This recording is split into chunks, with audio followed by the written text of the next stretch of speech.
பாக்கு மட்டை தயாரிக்கும் மிஷின் கிடைக்கும். அதற்கான ரா மெட்டீரியல்ஸையும் வருடம் முழுதும் நாங்களே சப்ளை செய்து வருகிறோம். நீங்கள் செய்யும் தட்டுகளை நாங்களே எடுத்துக்கொள்கிறோம். அதற்கான லோன் வசதியும் செய்து தருகிறோம். இன்னைக்கு நம்ம பார்க்க போற செலிபிரிட்டி ஜீ தமிழ்ல டெலிகாஸ்ட் ஆகுற நினைத்தாலே இனிக்கும் சீரியலோட ஹீரோயின் பொம்மிய பத்தி தான். இவங்கள பத்தின ஃபுல் டீடைல்ஸ் தெரிஞ்சுக்கிறதுக்கு முன்னாடி சேனலை சப்ஸ்கிரைப் பண்ணாதவங்க மறக்காம சப்ஸ்கிரைப் பண்ணிக்கோங்க. அப்பதான் நாங்க போடுற வீடியோஸ் உங்களுக்கு நோட்டிபிகேஷனா வரும். வாங்க வீடியோக்குள்ள போலாம். இவங்களோட உண்மையான பெயர் ஸ்வாதி சர்மா. இவங்க 1995 மே மாதம் 13ஆம் தேதி பெங்களூர் கர்நாடகால பிறந்திருக்கிறாங்க. இவங்களுக்கு ஒரு சிஸ்டரும் இருக்காங்க, அனன்யான்ட்டு. கிட்டத்தட்ட நினைத்தாலே இனிக்கும் சீரியல் 2021 ஆகஸ்ட் மாதத்துல வந்துச்சு. இப்போ 2025 ஆகஸ்ட் ஆயிடுச்சு. இன்னுமே அந்த சீரியல் ரொம்ப சக்சஸ்ஃபுல்லா டெலிகாஸ்ட் ஆயிட்டு இருக்கு. 4 இயர்ஸா சக்சஸ்ஃபுல்லா டெலிகாஸ்ட் ஆயிருக்கு. இதுதான் இவங்களுக்கு ஃபர்ஸ்ட் தமிழ் சீரியல். இதுக்கு முன்னாடி இவங்க சீரியல்ல நடிச்சிருக்காங்களா, இதுதான் இவங்களோட என்ட்ரியா அப்படின்னு பார்த்தா அது இல்ல. இவங்க தன்னோட பள்ளி படிப்பை சென்ட் கிளாஸ் ஸ்கூல் அப்படிங்கிற ஒரு ஸ்கூல்லையும் சிஸ்டர் நிவேதிதா ஹை ஸ்கூல்லையும் படிச்சு முடிச்சிருக்காங்க. அதுக்கப்புறம் மகாராணி ஆர்ட்ஸ் அண்ட் சயின்ஸ் காலேஜ்ல பிகாம் முடிச்சிருக்காங்க. இவங்களுக்கு டான்ஸ் அப்படின்னா ரொம்பவே பிடிக்குமா. ஆக்டிங் அவங்களோட பேஷனா இருந்திருக்கு. ஸோ காலேஜ் கல்ச்சுரல்ஸ்ல நிறைய கலந்துட்டு இருக்காங்க. அதுக்கு முன்னாடி ஸ்கூல்ஸ்லயுமே சின்ன சின்ன இதுல கலந்துட்டு இருக்காங்க. ஸ்கூல்ஸ்ல பெருசா நம்மளுக்கு எந்த காம்படிஷன்ஸும் இருக்காது. காலேஜ்ல நிறைய கல்ச்சுரல் ஆக்டிவிட்டிஸ் இருந்ததுனால அதுல கலந்துக்கிட்டு நிறைய பிரைசஸ் எல்லாம் வாங்கியிருக்காங்க. அவங்க அப்பா இவங்களுக்கு மிகப்பெரிய சப்போர்ட்டிவ் சிஸ்டமா இருக்காங்க. எந்த ஒரு இதுனாலும் சரி, காலேஜ்ல ஏதாவது ஒரு ப்ராஜெக்ட் கொடுத்தாலும் சரி, கல்ச்சுரல்ஸுக்கு ஏதாவது வாங்கணும் அந்த மாதிரி விஷயங்கள் இருந்தாலும் சரி, அவங்க அம்மாவும் அப்பாவும் எது வேணா பண்ண நாங்க சப்போர்ட்டிவா இருக்கோம் அப்படின்னு சொல்லியிருக்காங்க. அப்படி இருந்த அப்பா அம்மா இவங்களுக்குள்ள ஒரு கான்பிடன்ஸ் வந்துருச்சு. ஸோ நம்ம அப்பா அம்மா நம்மளுக்கு எல்லா இதுக்கும் சப்போர்ட் பண்றாங்க. நம்ம சினிமால நடிக்கிற ஆசையை கொண்டு அவங்க கிட்ட சொன்னோம்னா அதுக்கும் கண்டிப்பா சப்போர்ட் பண்ணுவாங்க, நம்மளுக்கு பின்னாடி கண்டிப்பா இருப்பாங்க அப்படின்னு எதிர்பார்த்துதான் இவங்க ஃப்ரெண்ட்ஸ் எல்லாரும் நீ நடிச்சா சூப்பரா இருக்கும், உனக்கு உன்னோட முகம் அழகா இருக்கு, நீ கண்டிப்பா உன்னோட ஸ்கிரீன்ல நீ அழகா தெரிவ அப்படி இப்படின்னு நிறைய சொன்னனால இவங்களுக்குள்ளயும் ஆசை அதிகமாயிட்டு ஒரு கான்பிடன்ஸோட போய் அப்பா அம்மா கிட்ட பேச போறாங்க. ஆனா இவங்களுக்கு ஏமாற்றம் தான் கிடைக்குது. அவங்க அம்மா ஃபர்ஸ்ட் இத ஒரு இதாவே எடுத்துக்கல. ஆனா அவங்க அப்பா பயங்கரமா கோவப்படுறாரு. இதுக்காக உன்னை படிக்க வச்சோம், இதுக்காக தான் செல்லம் கொடுக்க கூடாது அப்படின்னு சொல்லிட்டு நிறைய திட்டுறாங்க.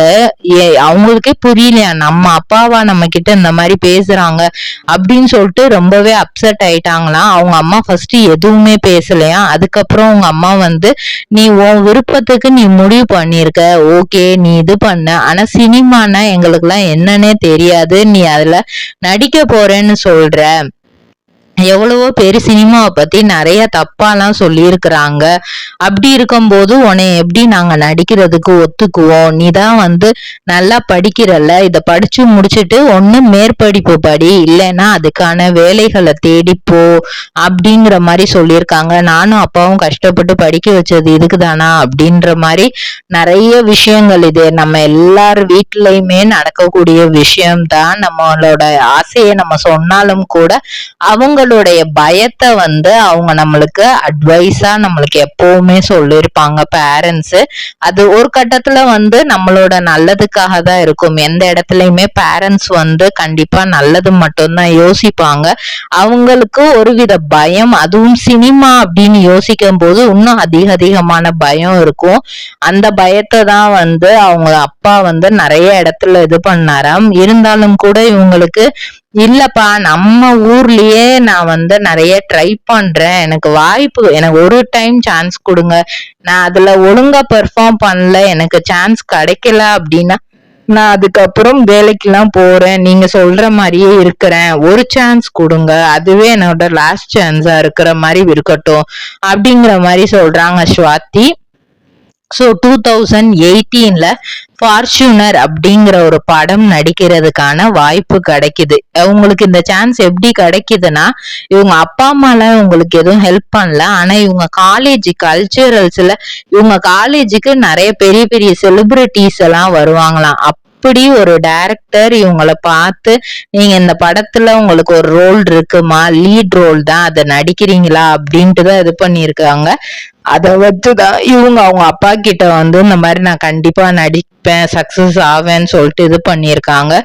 அந்த படம் வந்து பயங்கர ஹிட். அதுக்கப்புறம் ட்ரோனான்னு ஒரு படம், அது வந்து சிவராஜ்குமாரோட நடிக்கிறாங்க. கிட்டத்தட்ட அவங்க எல்லாருமே புனித் ராஜ்குமார், சிவராஜ்குமார்னா கன்னடத்தோட சூப்பர் ஸ்டார்ஸ். அவங்களோட நடிக்கும் போது அவங்க அம்மா அப்பாக்கே ஒரு வித கான்பிடன்ஸ் வந்துருச்சு.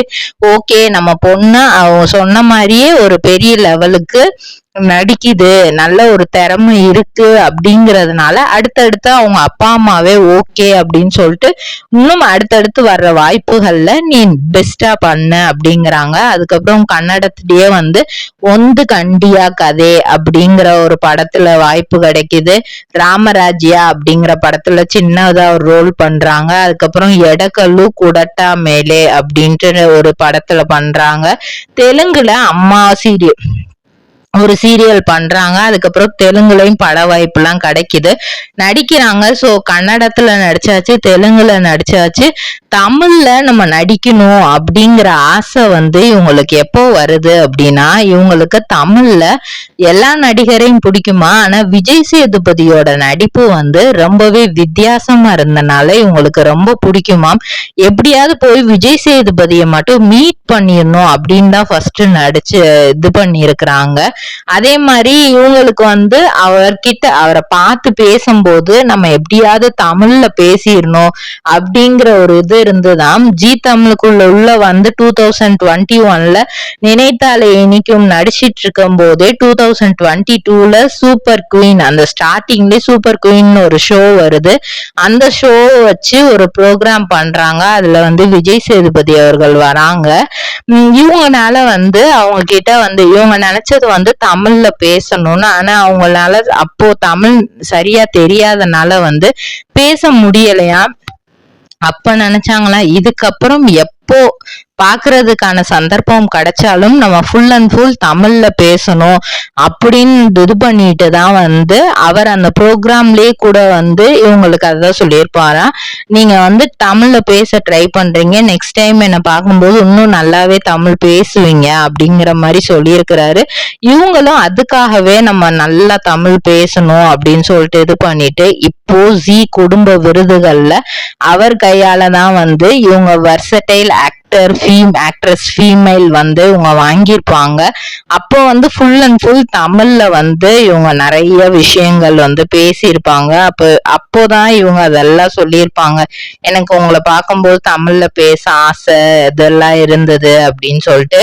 பொதுவா ஹீரோயின்ஸ் அப்படின்னாலே மேக்கப் போடுவாங்களா, இவங்களுக்கும் மேக்கப் போடுறது பிடிக்குமா, ஆனா வந்து சீக்கிரமே ஸ்கின் எல்லாம் இதாயிடும் அப்படிங்கிறதுக்காக மேக்கப்பை ரிமூவ் பண்ண உடனே ஃபேஸுக்கு வந்து கடலை மாவு போட்டு அப்ளை பண்ணி அவங்களோட ஸ்கின் கேரை வந்து இது பண்ணிக்கிருவாங்களாம்.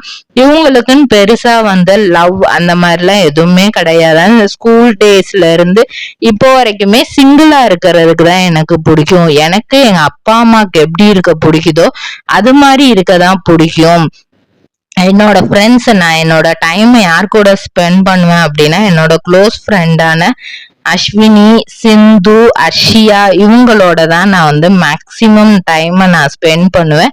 அதுக்கப்புறம் இப்போ சீரியல்ஸ்ல எனக்கு கிடைச்சிருக்க ஃப்ரெண்ட்ஸோட தான் நான் டைம் ஸ்பெண்ட் பண்ணுவேன்.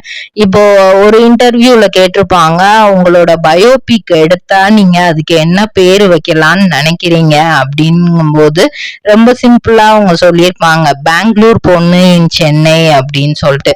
ஏன்னா வந்து தமிழ்ல வந்து ஒரு ஆக்டரை பார்க்கணுங்கிறதுக்காக தமிழ்ல நடிக்கணும்னு நினைச்ச பொண்ணுதான் ஸ்வாதி அவர்கள். ஆனா இப்போ இந்த சீரியல் கிட்டத்தட்ட 4 இயர்ஸா அவங்களுக்கு வந்து இன்னும் நல்லாவே போயிட்டு இருக்கு. பொம்மி அப்படிங்கிற ரோல் ஆரம்பிச்சு அதுக்கப்புறம் வந்து அந்த பொம்மி வந்து இறந்துட்டு இப்போ அவங்க வந்து அதே சீரியல்ல வந்து பேயாவும் இன்னொரு கேரக்டர் அதே அவங்களே டியூவல் ரோல் பண்ற மாதிரியும் நிறைய கதைகள் வித்தியாசமா போயிட்டு இருக்கு. ஃபர்ஸ்ட் ஒரு ஸ்வீட் கடையை வச்சு ஆரம்பிப்பாங்க. அந்த கதை வந்து இப்போ வந்து எப்படியோ போயிட்டு இருக்கு. ஆனாலும் மக்கள் இன்னும் இந்த கதையை வந்து நல்லா விரும்பி பார்த்துட்டு தான் இருக்காங்க. ஸ்வாதிக்கு நாளுக்கு நாள் ரசிகர்கள் அதிகமாயிக்கிட்டே தான் போறாங்க. இவங்க நெக்ஸ்ட் எந்த சீரியல்ல நடிக்க போறாங்க, எந்த மாதிரியான சீரியல்ல இவங்களுக்கு வாய்ப்பு கிடைக்க போகுது அப்படின்ற நிறைய எதிர்பார்ப்புகள் மக்கள் கிட்டையும் இருக்கு. இவங்களுக்கும் ஒரு கஷ்டமான சூழ்நிலை ஏற்பட்டிருக்கு. அவங்க வந்து மூணு விதமான இண்டஸ்ட்ரியில நடிச்சிருக்காங்க. அதுல ஒரு இண்டஸ்ட்ரியில வந்து ஒரு டைரக்டரை வந்து கன்னட இண்டஸ்ட்ரியில தான் வந்து அவங்க நிறைய இது பண்ணிருக்கிறாங்க. அவங்க கன்னட இண்டஸ்ட்ரியில நடிக்கும் போது இந்த மாதிரி ஒரு இன்சிடென்ட் அவங்களுக்கு நடந்திருக்கு. அவங்க அம்மா முன்னாடியே வந்து இந்த மாதிரியான தப்பான கேள்விகள் வந்து டைரக்டர் வந்து அட்ஜஸ்ட்மெண்ட் இந்த மாதிரியான வார்த்தைகள் எல்லாம் பேசினது அவங்க அம்மாவுக்கு இன்னும் பயத்தை தான் ஏற்படுத்தி இருக்கு. நான் இதை தானே முன்னாடியே சொன்னேன் அப்படின்ட்டு அவங்க அம்மா வந்து ஸ்வாதிக்கு நிறைய அட்வைஸ் பண்ணியிருக்காங்க. ஆனா அவங்க அப்பா வந்து இல்ல அது எல்லாமே சரியாயிடும், அவ ஃபேஸ் பண்ணிக்குவா, அப்பொண்ணு பாத்துக்குவா, அப்படி அவளுக்கு ஒரு தைரியத்தை ஒரு எனி டைம் கொடுத்துட்டே இருந்திருக்கிறாரு. ஃபர்ஸ்ட் வேண்டான்னு சொன்னாலும் அதுக்கப்புறம் நிறைய தைரியப்படுத்தினது அவங்க அப்பா தானே. இன்னைக்கு வரைக்கும் 2 பேரும் சப்போர்ட்டிவா தான் இருக்கிறாங்க. இதே மாதிரி பல செலிபிரிட்டிஸோட பயோகிராஃபி தெரிஞ்சுக்கிற சேனலை மறக்காம சப்ஸ்கிரைப் பண்ணிக்கோங்க. பாக்கு மட்டை தயாரிக்கும் மிஷின் கிடைக்கும். அதற்கான ரா மெட்டீரியல்ஸையும் வருடம் முழுதும் நாங்களே சப்ளை செய்து வருகிறோம். நீங்கள் செய்யும் தட்டுகளை நாங்களே எடுத்துக்கொள்கிறோம். அதற்கான லோன் வசதியும் செய்து தருகிறோம்.